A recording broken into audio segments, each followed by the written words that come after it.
So today I'm going to talk to you about maximizing your potential. Let me tell you a little quick story and then we'll jump right into this. My mentor, Dr. Preston Bruce, came into my life at age 18. Now, I was an at-risk youth in Southeast Baltimore, a little place called Fells Point, if you've ever been to Baltimore. I see you nodding your head. Well, I crawled home many nights from there. Don't hold that against me. And I'm living proof that Native Americans should never have alcohol. It's okay, you can laugh at that. And so, Dr. Bruce came into my life at age 18, and he became my mentor.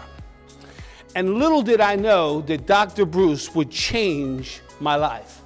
Now, if you've read the book, Why Saki, Rich Dad, Poor Dad, you know it talks about what the differences are. Dr. Bruce was my rich dad. He was rich in love. He was rich in knowledge. He was rich in education. He was rich in relationships. And I often say he was the man that taught me how to love. And so Dr. Bruce really impacted my life. I carried Dr. Bruce to his resting place about 3 years ago. So I honor him by giving this talk that he poured into me back in 1978 when our relationship started. Now, it took 12 years for him to get this 6 inches to believe what he was saying. He would often say, Milton, what do you see when you look in the mirror? And I would say, I see myself. He'd say, but one day you're gonna see what I see. And when you see what I see, you'll go and impact the world and you're going to change people's lives. And I thought that was the most ironic thing for him to tell me at age 18 because I could not see that. And all he said was, borrow my belief until you can see what I see. And I'm thankful for this man. So I'll give you a free ebook today, and you have my business card on your table. All you have to do is go to the website and get the book. It's free. Don't do that now. I just wanted you to have it. Don't do it now. I believe in giving. You have to give to receive. And so hopefully this message on maximizing your potential will resonate with you tonight. Let's get started. So, who is this gentleman that has come by just to share a few words? Now, we should finish up somewhere around 10:30 tonight. Just want to see if they were paying attention. They're not. Did you see them? They went, okay. So I have the pleasure of doing this. Now, I don't sell cars part-time, and I don't sell real estate, and I don't do all those things, and there's nothing wrong with that. Every day I wake up, this is my purpose, my passion, my calling, my being. Folks, I'm not happy when I'm not doing this.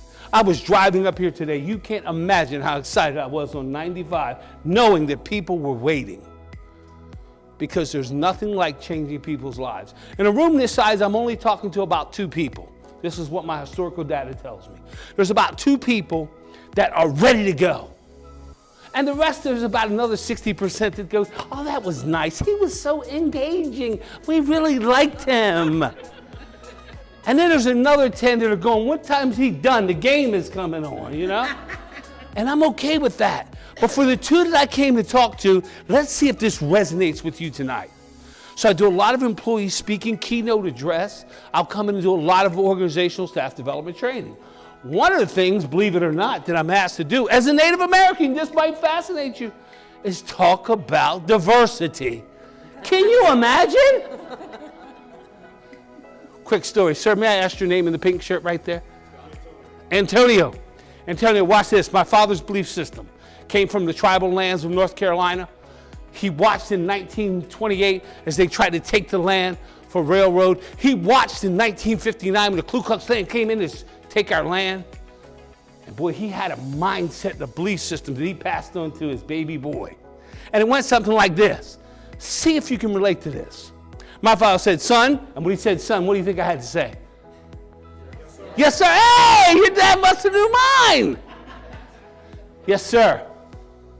He said, we don't talk to strangers. And we certainly don't talk to anybody from the government because we don't trust them. And what goes on in this house? Hey, we got all of you here. And that's what my father's belief system was. He'd turn over in his grave tonight, Joe, if he knew I traveled 2.5 hours to speak for free to a group of people that are strangers. He would not be happy with me. So sometimes we got to change the way we think. Say, change the way we think. Change the way we think. Now, to my table in the back, do not participate in this exercise because you already know the answer. When life gives you lemons, what should you do? If you make limoncello, I tell you what, you and Brigitte should be together. I heard lemon crush, lemon martini. I heard all kind of lemon wine. I heard all kind of stuff. But really, when life gives you lemons, what should you do? Dr. Bruce said, Milton, when life gives you lemons, you should pick the seeds out of them and plant them and grow an orchard so that you can take care of yourself and everybody you love for the rest of their lives. Over lemons? But the mentality was, change the way you what? Think. Is the glass half empty or is the glass half full? Half full, right? Half full, right? Dr. Bruce said, half full. Who'd want a half a glass of anything? He said, matter of fact, hold your feet up, they're about to get wet, because what I see is my cup runneth over. Just an interesting way of thinking my whole life. And he challenged my way of thinking. So I do a lot of training and a lot of speaking. One of the things I'm asked most to do is to come in a hostile work environment and talk to employees that aren't engaged. I bet I got some of you covered in here. The 3 types of employees in the workplace, real quick. The 3 types of employees. Don't miss this, don't miss this. If you got something, write this down. 3 types of employees. Here they go. The first employee, the engaged worker. They work with purpose and passion. They get the job done, the backbone of the organization. You want something done? Give it to an engaged worker. The second group, the not engaged. Simply putting in time but no effort. Here's the self-identifier for the not engaged group. When you ask them how they're doing, hanging in there. Hanging in there? Well, I hope you're holding on tight because you only got to do this for 40 more years. The not engaged worker. Every time you ask them, what are you doing? Busy. Busy doing what? Being busy. Look at that. She likes it. Look, she likes it. I got another one. She might be the one. She might be the one. Hey, they come from all over the place when I talk. Don't worry about it. They'll come through the doors too. So they're not engaged, right? Listen to the third group, the actively disengaged. They're busy tearing down what we try to build up. They got a group that they form every day, and they go out and smoke together and drink coffee together, and they're called the clique, and they walk around like this. They should let me run this place. I know better than them. I can fix this place. Are you kidding me? Where do we get these employees from? Here's why. Don't miss this. Little Joey was 13. Little Joey was 13. He had pajamas that was the form of a fireman. Little Joey was a fireman. He would take his little fire truck and go across the floor countless hours. When Joey became 16, he ran down to the local fire department and said, I want to volunteer. Just let me wash the trucks. What do you think Joey became at 18? A fireman. Purpose and passion. Burning desire. Little Susie, 12. She took care of the cats, the baby dolls. She put Band-Aids on them. She fixed them all up. She nursed them. What do you think little Susie became? A nurse. Now she's a doctor. Because it was her purpose and passion. Please tell me somebody that grows up saying, I can't wait to answer the phone here. I can't wait to answer the phone here to hostile work environments. Who does that? The 3 types of employees. Let's get going. Okay, some of you, you're laughing a little too hard at that now. Tonight, my goal is not to increase your skill set. In my 56 minutes of talking to you tonight, I do not have the time to change your skill set. You work on your skill set. What you walked into the room with is your skill set, and you own your skill set. But what I will give you is some situational tools that you can apply that will help you through your daily walk. So, on 3, everybody, that's like everybody in the room, including that lady back there. I want you to read this slide for me on 3. 1, 2, 3. Attitude is everything. It sure is. If you think you can, you can. If you think you can't, you're right. I had to use a concept that I saw on Facebook, and it's called unfriend. I had some people in my life that were dragging me down. I had to let some people go. There were some people that were like an albatross around my neck, weighing me down for every step of success. And I got to tell you, one of them I kissed goodnight. Oops. Did I say that out loud? This lady is laughing way too hard in the front here. And so the people that should be the most in our corner tend to sometimes be the ones that pull us down. What do you mean you're working late again? You're not leaving me here with these 3 kids. I'm going to get a promotion. Promotion what? You're going to get home, get these dishes. So just think about the people that are in our circle. Dr. Bruce said, Milton, your sphere of influence will determine where you're going to be in life. He said your network will determine your net worth. The people that you spend quality time with. I had to upgrade my friends. How many of you know what I mean? I had to let some people go. It was painful, but it's been all for the better. Let's look at this next slide. So this is what I think attitude really is. Nothing can stop the man with the right mental attitude from achieving whatever he desires in his life, achieving his goals. But nothing can help the man that has the wrong mental attitude. I've met people that had everything going, but they had a bad attitude. Anybody know who I'm talking about? This lady right here in the front, you can't see her finger, but she went like this. I'm not sure what that meant, but she's letting me know she knows somebody. It's all about our attitude, right? This thing that we can control. You know, I remember here recently, prior to, I should say, the pandemic, we had a bad snowstorm in the state of Maryland where we got 4 feet of snow. And I was working in a state facility that day, and they said, we must close the facility up, and we want everybody to evacuate. Please get home safe. We're shutting down the state. It's a state of emergency. Now, the guy I was working beside of said, you got to be kidding me. You have literally got to be kidding me. It's only 4 feet of snow, and you're shutting the state down? What's going on here? So immediately, I had the concerned look. I wanted to know, where must you be from? He said, Anchorage, Alaska, where we only shut down when it's 12 feet of snow. Perception, how we see the thing, right? So let's take a look at this next slide. My topic tonight is around these 7 principles. And I promise I will exhaust these. Tonight when I leave, I will leave empty because I can't leave anything here. I have to unload it all right here. I have to give you everything that is in my heart, my mind, and my soul. Because if not, I won't sleep good. So I'm going to leave it all on the table tonight. I'm going to leave it all in this ballroom. Let's see if you can stay with me on these couple. I'm going to talk to you about purpose. Why purpose is the foundation of everything that you do. Does anybody know the 2 most important days of your life? Does anybody know the 2 most important days of your life? Keep going.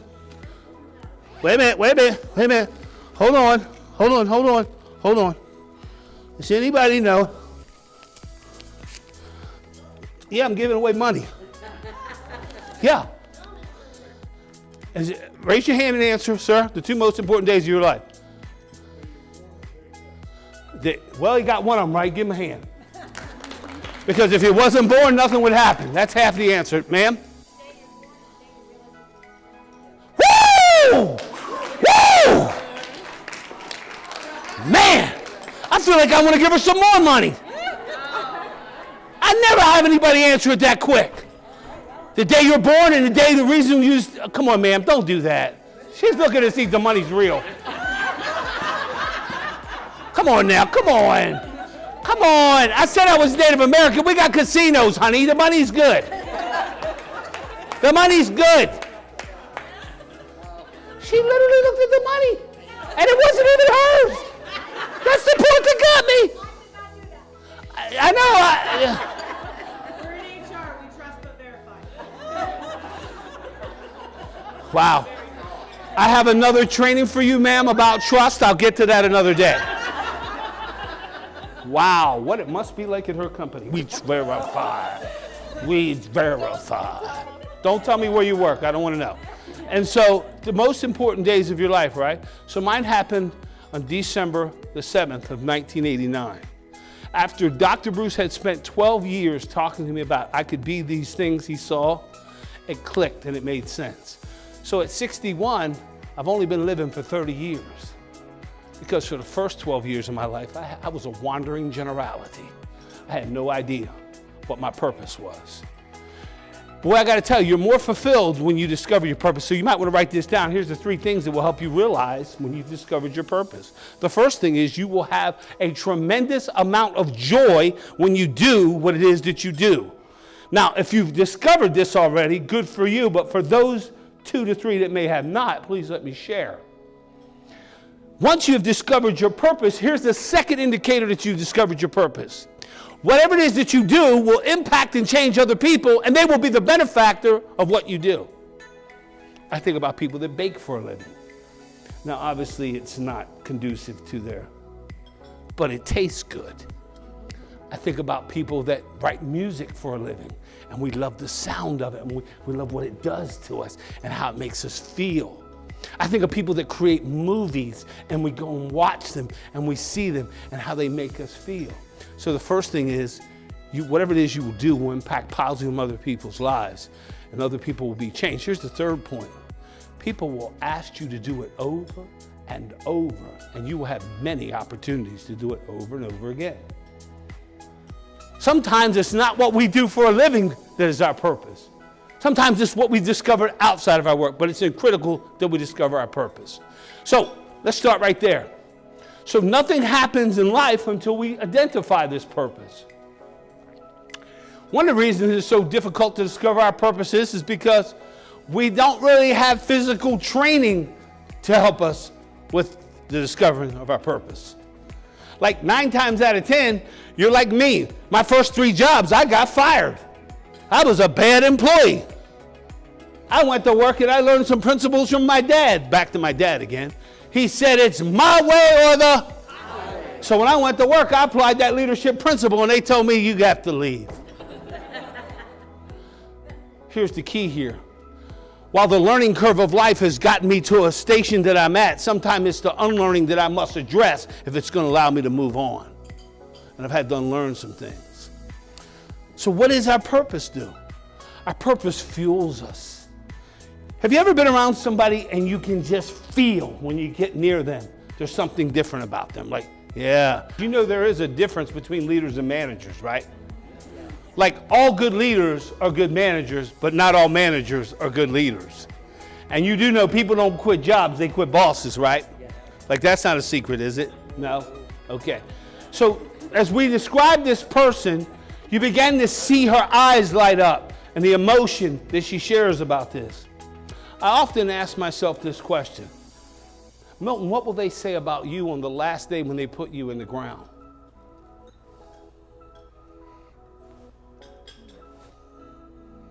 I'm playing the tape to the end of the movie. My hope is that I have left the world better than I found it. My hope is that I'm positively impact upon someone's life and passed along the legacy that Dr. Bruce poured into me.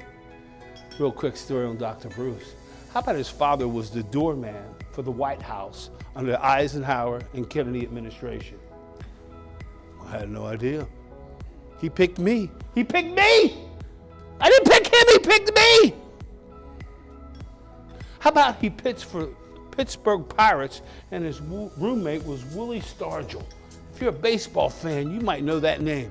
He picked me, man! I didn't pick him. How about I tell you, under Secretary Shalala, he was appointed by the National At-Risk Youth Foundation to head up all abused kids in the United States of America. He picked me. So I can't let him down. I got to keep this legacy moving. So that's my purpose.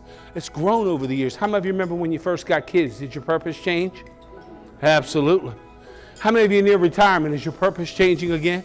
Absolutely, yes, there you go. And your purpose will change and change and change over time. So, what's the first thing? If we want to maximize our potential, we must do what? Let's back up a little bit, Mill. You must do what? Discover our what? Let's do the second one, relationships. Dr. Bruce said there's 3 relationships that you must have. It's paramount that you get these relationships. The first relationship you should have is with yourself. He often said every morning you brush your teeth, you should look in the mirror and ask yourself this question. Do you like you? Because if you don't, you're going to take you with you wherever you go and impact other people. And we're already sick of you. Yes, we are.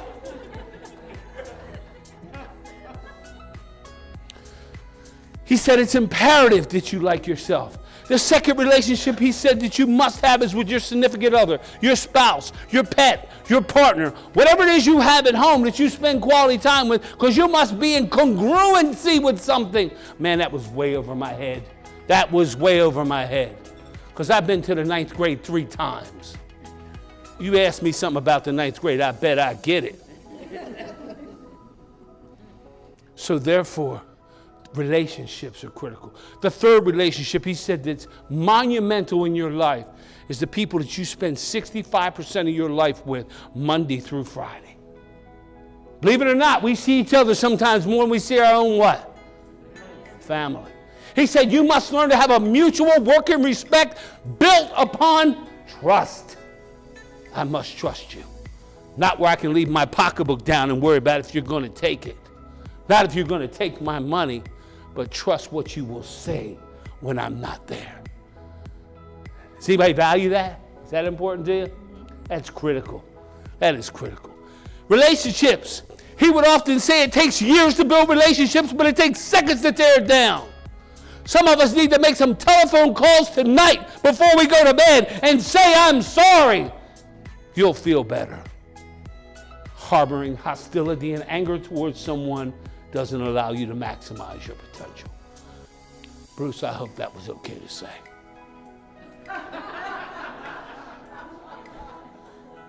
Relationships.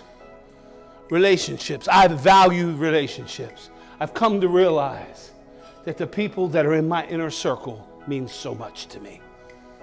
Can I tell you, I would literally die for them. I mean that. But there's not that many of them. Over the years, they become few and few and fewer. And I don't know if that's because I've got set in my ways or they've gone on to live their life, but here's what I can tell you. I don't need to post anything to the people I love. I can pick up the phone and call them. I don't have to wait for them to call me. I can do what? Call them and see how you're doing. Man, people don't care how much you know until they know how much you care. You build meaningful relationships with people, you'll influence them instead of convincing them. Convincing means you must do it day in and day out. Influence means I'll show you the way, you follow me, because we're going somewhere. The difference between leadership and management. The second principle I wanted you to talk about is what? What's the title of it? It's on the screen. What's it called? Everybody on 3? 1, 2, 3. Relationships. Let's do the third one. Now you sit back and let me talk about my self-image. I dare not talk about yours. But self-image is simply what I think about myself. But all too often I was confused. I thought self-image is what I thought you'd think about me. You know, what I thought you'd think about me. Instead of me looking through the lens and liking myself.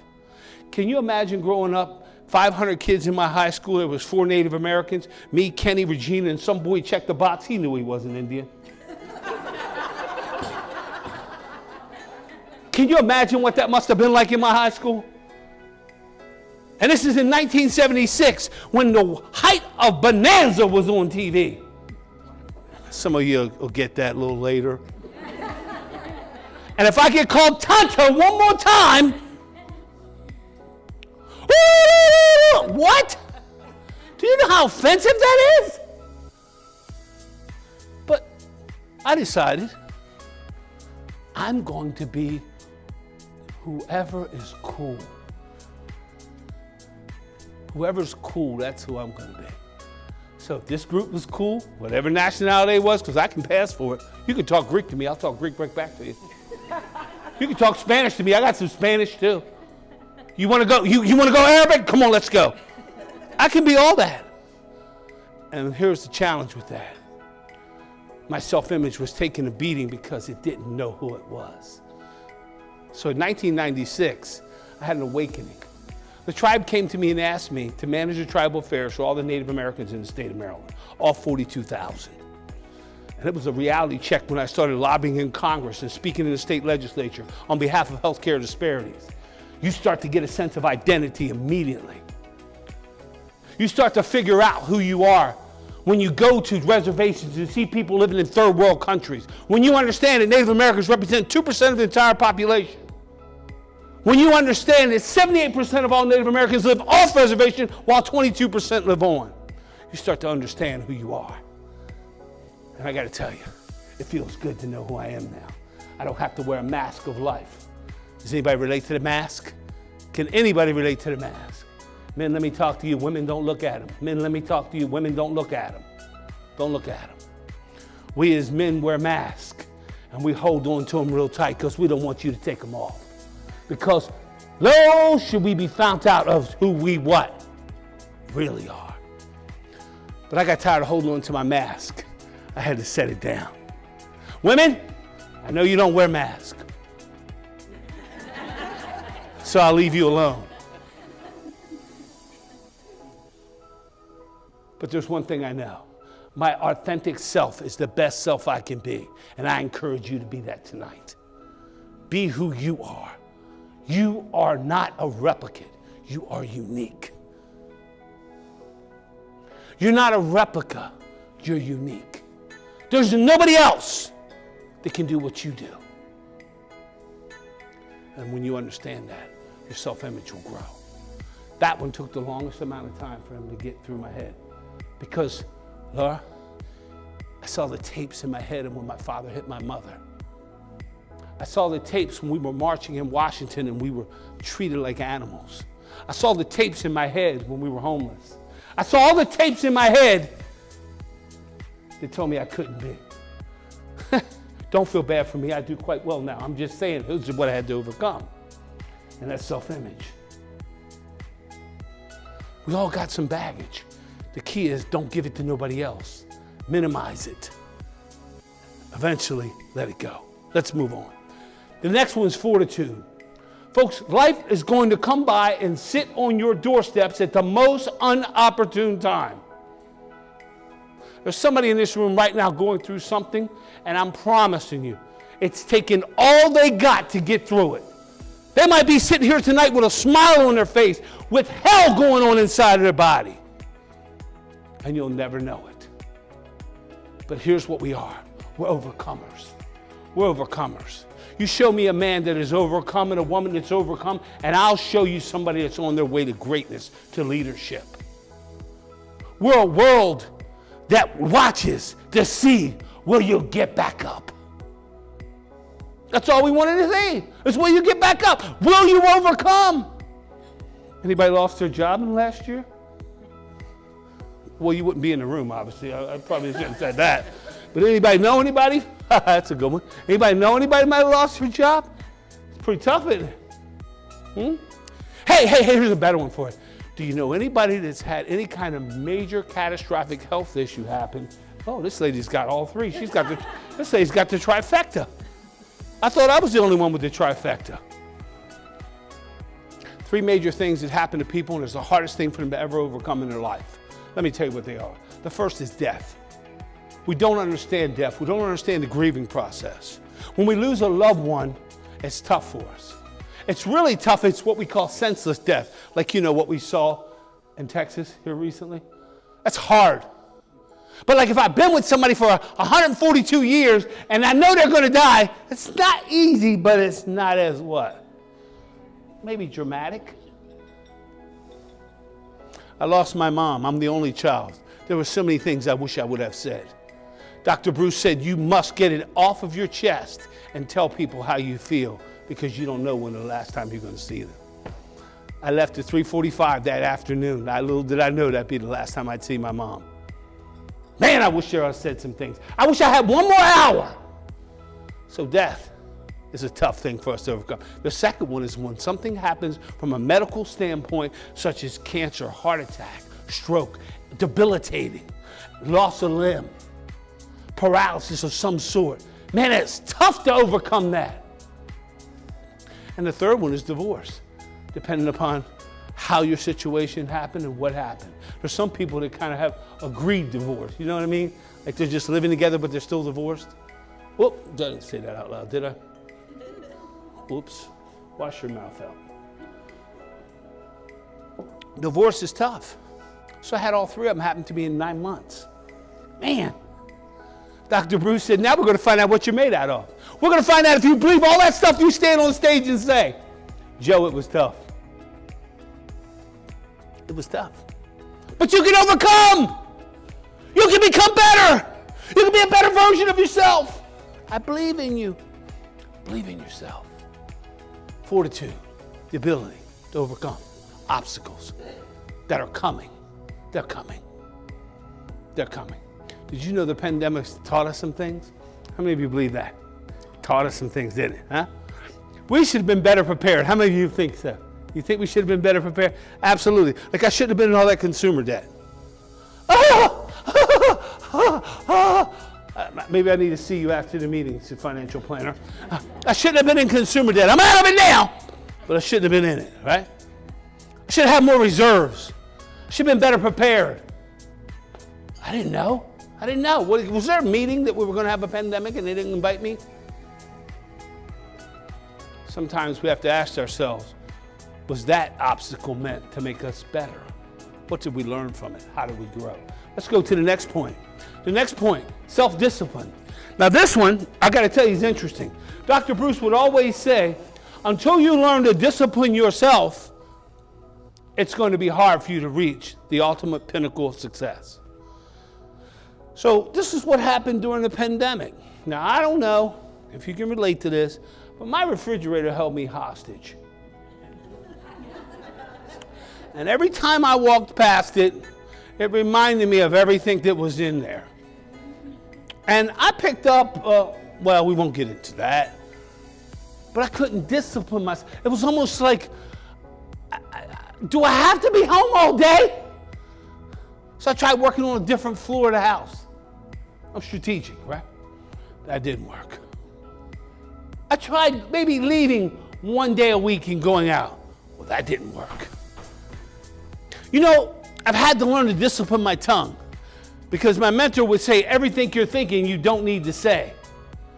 Because everything you have to say, everybody don't want to hear. How many of you can relate to that? Man, sometimes I will get started talking and then I find myself having to say, I'm sorry, I didn't mean that.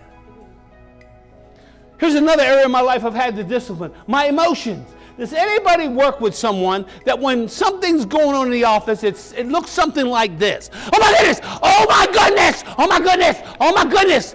And you go over and go, what's wrong? The copier's broke.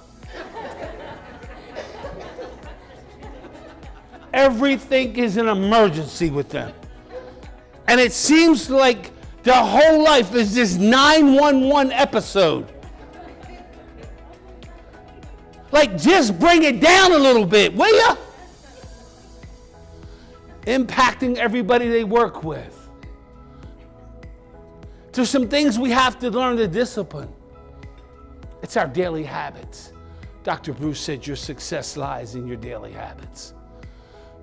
He said to me, you must set goals. And that's number 6 on here. I'll cover that in a second. But we have to discipline ourselves. We have to be willing to do the difficult things that we know we need to do for ourselves. Discipline. Let's look at the next one. Life plan. Well, this was an interesting one when he sat down with me. He gave me a legal pad and said, I want you to write out what you want in your life. And I kind of sit there for about 10 minutes and I handed it back to him. He said, you wrote 3 things. I said, well, you told me what I wanted in life. It's real simple. I want a Ferrari. I want a big house on the beach. And he said, Milton, maybe I should be more specific. What is it that you'd like to achieve in the next 30 days? What would you like to achieve in the next 6 months? The next 12 months? You know, can I see a hand of HR directors in the room? Isn't it interesting that people will come to work every day and don't have a career plan for their lives? Like, that's really interesting to me. Like, they're going to spend all this time doing this and they haven't even really thought, what is a career plan? And Dr. Bruce said, if you don't have a plan for your life and you don't have goals for your life, don't worry about it. Somebody with goals will be by real soon to tell you what to do. And boy, was he right. And so our whole life is about small decisions that we make. And if you think about the goals in our lives, what do they look like? Dr. Bruce said you need a well-defined goal-setting plan that is indicative of success. I said, well, what the world does that look like? He said, first you have to have a why. Why do you want this? And then he said, before you add a date to it or a plan, you should have a pain statement attached to it. What kind of goals are these? He said, real simple. When you're not motivated, the pain statement will drive you. And the pain statement looks like this. If I don't accomplish this, this is what's going to happen. So I went to the doctor, Bruce, and the doctor said, get on the scale. Now I got to mind you, I'm a little cut up. So when the doctor said, I'm not having any coffee, I'm good. I'm okay. She was looking right at me. I didn't know what to say. So the doctor says, get on the scale. And I say, no, doc, I'm not getting on the scale. Just write this number down, because every time I get on the scale, you always tell me I got to lose weight. Come on, Milk, get on the scale. Doc, I'm not getting on the scale. You forget I got good health insurance. Just take this number down. Coffee over here, please. Coffee right here, please. Thank you.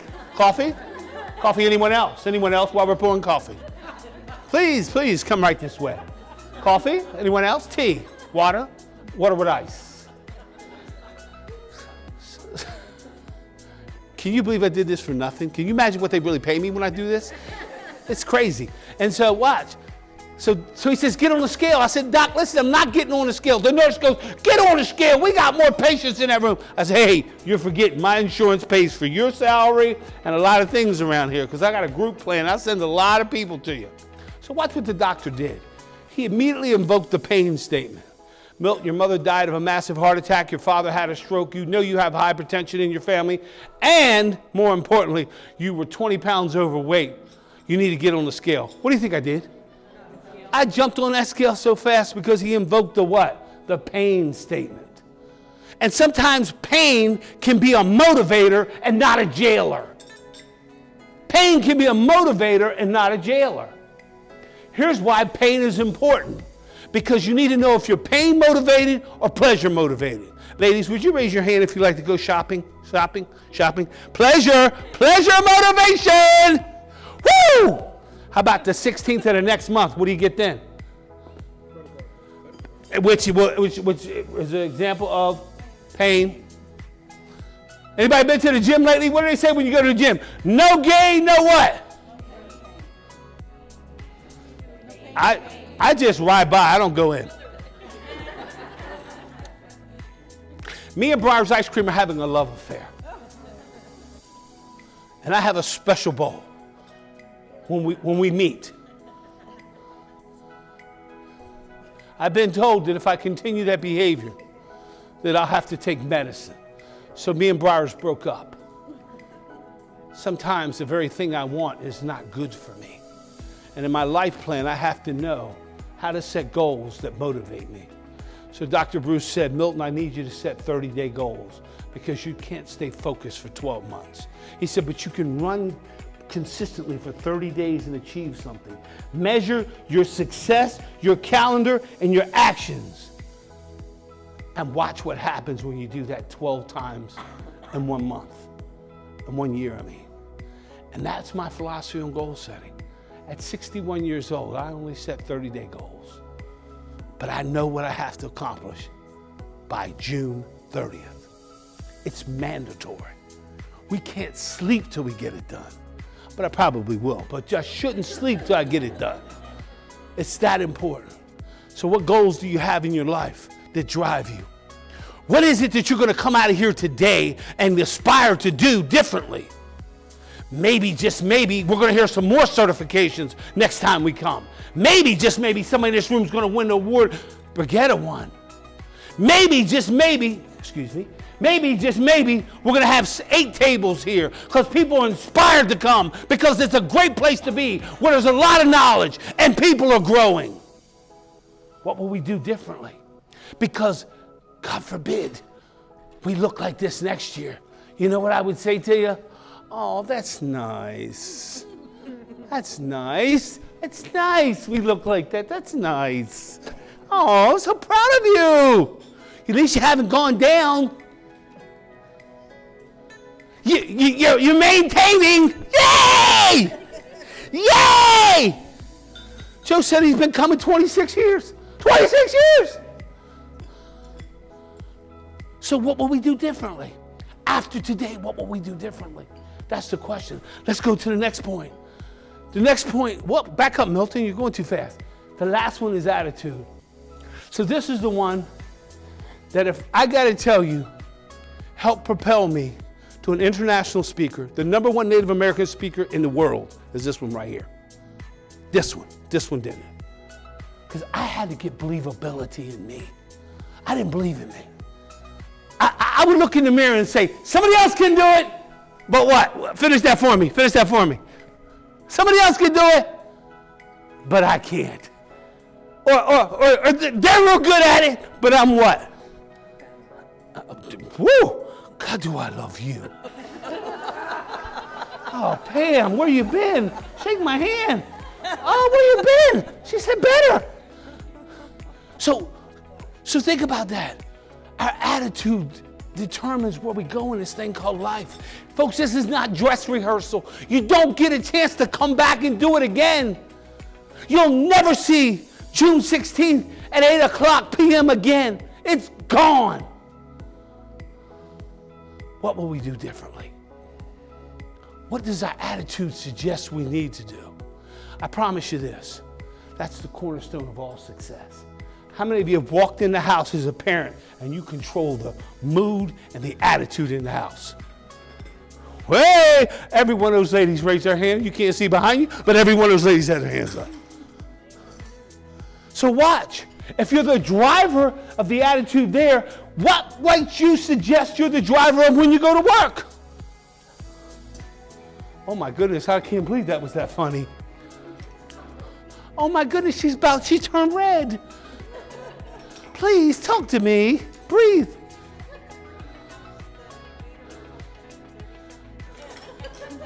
Well, I'm not going to touch that one. You're not going to get me on that one. If you want to talk about work, we can, but not that one. Oh my goodness. That is actually scary. That she would profess that in public. I thought it was great too. Attitude. So let's review, folks. The 7 points that I came to talk about today is purpose, right? You got to discover your purpose. Relationships. You got to build those 3 important relationships. You must work on your self-image. When you look in that mirror, what do you see? Do you believe what you see? Dr. Bruce would say this to me every time he would see me. He said, Milton, I believe in you. I don't even believe in myself, man. Will you stop saying that? I believe in you. When I read Maslow's book on the hierarchy of needs, the very pinnacle is, I'm going to give you the copy of these slides. You don't have to do that, my friend. I'm going to send you a copy. All you do is send me an email and say, I want a copy of them slides, and you got it. I promise. Yeah, give, and then keep giving. So watch. Maslow's hierarchy of needs would suggest once somebody gets to the very top of the pinnacle, it's called self-actualization, where they've now got to the point where they completely have ownership of their life and they believe in what they can accomplish and they go forth and do it. The goal is to help other people get there. And that's the quest I'm on, because it took me a long time to get there. So my point is, work on your self-image and you'll be there. Fortitude, how do we overcome obstacles? And don't forget, discipline ourselves, our emotions, our tongue, our behaviors. Finally, last 2, is the life plan, what we do every day, our habits, and our attitude. Now, these I threw in for free, and we're going to cover these. These are the values that you bring to the workplace. And tonight I submit to you, your value does not come from your job title and your job description. I need you to take that myth and dispel it. Because if your value comes from your job title and they take your job title, have they taken your value? No. And all too often we are tied up into the very thing that we do for a living because our value is predicated and anchored into a title. You are so much more than a title. You're a mom, you're a father, you're a community leader, you're a brother, you're a sister. You're an advocate, you're an example, you're a leader. That goes way beyond the title. Matter of fact, keep the title. Just let me have the responsibility. That's what I really want. All too often I hear about rights. When are we going to talk about our responsibility that goes with the rights?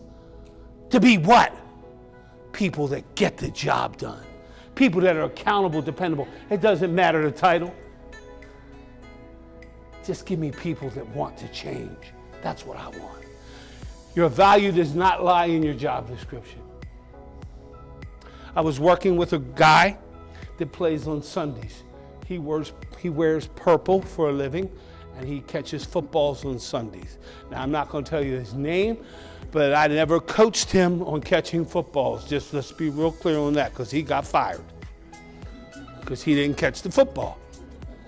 I never worked with him on catching footballs. I worked with him on behavior, mindset, and mental attitude. Once he lost that position, making ungodly sums of money every week, what do you suppose happened to his self-image? Say it again, show him again, ma'am. Now, obviously, when you're getting $487,000 a week for 17 weeks and a $20 million signing bonus, it probably does a little bit to you, right? But the point being is, he saw all his value in catching a what? A football. Now, I got to tell you, I would love to catch a football and get paid that. I'm not saying I wouldn't, but the value is not in that. The value is who you are as a person. Let's look at the second thing. If you want to go on to do great things and lead people, you have to understand this phrase, teamwork. The problem with teamwork is we can't get to the root word of work until we have team players. And we talk about team building when we don't even have people that want to work together. That seemed like that might have resonated with you. Okay, moving right along. And so once we get a team player, then we can do teamwork, then we can do team building. The problem is that everybody comes to work with a different agenda, different directives, different motives, different motivation, and therefore we're not all on the same page. But the good news is that's not the people in this room. You're bought into the mission of the organization because people are watching you. How many of you know people are watching you? They're watching you. Did you know you as a leader, you can't afford to have a bad day? See, I told you. Did I tell you? Look at her. Ha, ha, ha. They watch you when you come out of meetings. They're standing by the door like this watching. What's she look like? Does she look like? I know there was a big meeting going on there. They're watching you. You are under the microscope as a leader. Some of you have probably blew it on this one, but it's okay. Teamwork. Do we have the ability to work well with others? Dr. Bruce gave me a book. He said, you must read this twice a year. Read? Didn't I tell you I went to the 9th grade 3 times? Read the book. The book was called How to Win Friends and Influence People. He said, read it twice a year. He said, and then I'm going to give you a 32-page book that you keep by your nightstand, and you read 15 minutes every night before you go to bed. Read! The book's called Skill with People by Les Giblin. 32 pages. Taught me how to take I, me, and mine out of my vocabulary and talk about us, we, and them. Taught me that the sweetest thing to people's ears was about them and not about me. And boy, as an only child, I had a lot to learn. Because I'm not spoiled or anything. I just got a lot, because I needed a lot, okay? And a lot of it was attention. You'll get that later, don't worry about it. Teamwork. Watch the next one. This is critical. This is the separator right here, knowledge. Now here's the difference. I hear people say I got knowledge all the time. Now watch. If this was a book and this is knowledge, I could put it by my head and get what? Smart. That's not really the truth. It's the application of knowledge that's the power. You must apply it, but first you have to what? Get it.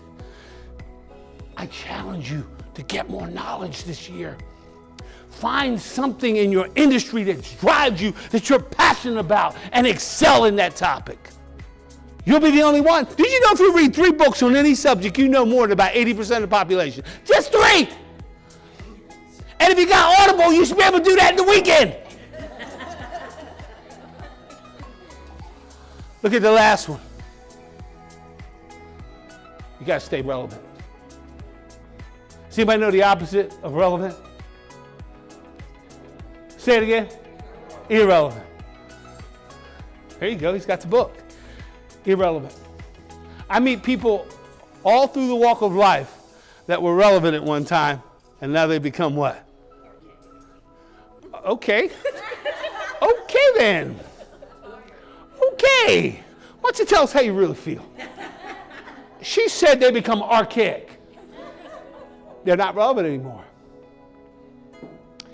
Every 30 days, I bring about 20 young kids to the house. Oh, I'm sorry. Whoops. Woo! Did you just do that? About every 30 days, I bring 20 young professionals to my house, and I invite them over, and it's free steak and wine and cigars and anything else they like. And I say, but we have to have a think tank. I have to find out how you view people like me, and I have to learn what's new in the trends and educate me on all this stuff, because I don't have time to search out NFT, and I don't know about all the Bitcoin, all that. Just give me the quick overview and tell me what's going on with the millennials and what are they thinking. And when they sit me down, this is what they always say. This is the first thing they say. Nope, no harm, but people like you, we're sick of you telling us how it used to be. Ooh, that probably didn't go over well. We're sick of you telling us how it used to be. Well, I said, well, I'm sick of you telling me about how much education you got, okay? And they say, well, we didn't want to get it, we were told to get it.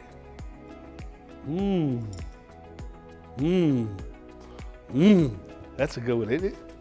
That's why the millennials don't want jobs, they want opportunities. And if you're not presenting an opportunity to them, you're not relevant. They want opportunities.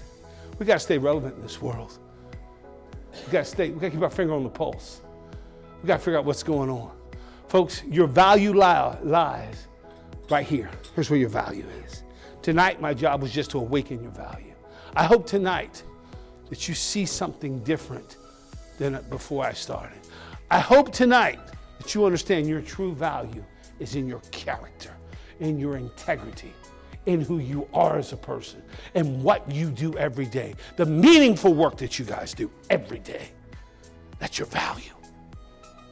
Don't ever let anybody diminish your value. See it big. Believe in yourself. Believe in each other. But more importantly, don't you ever quit. Keep going. My name is Milton Hunt. I've enjoyed my time with you. I leave you with my famous quote. This one I just absolutely love. This is my autobiography on that screen. Success should never be measured so much by what man has achieved in life, but based upon the obstacles that he's had to overcome. You show me somebody that's an overcomer, and I'll show you a becomer. And that's what life is. It's a series of short setbacks, but you must get back up. That's all it is. That's all it is. Bruce, it's a series of short setbacks, disappointments, but you got to get back up. Leaders, hear me. Get up. You've been in this place too long. You're resting in your comfort zone. It's time to move away from this and move beyond to where you want to be.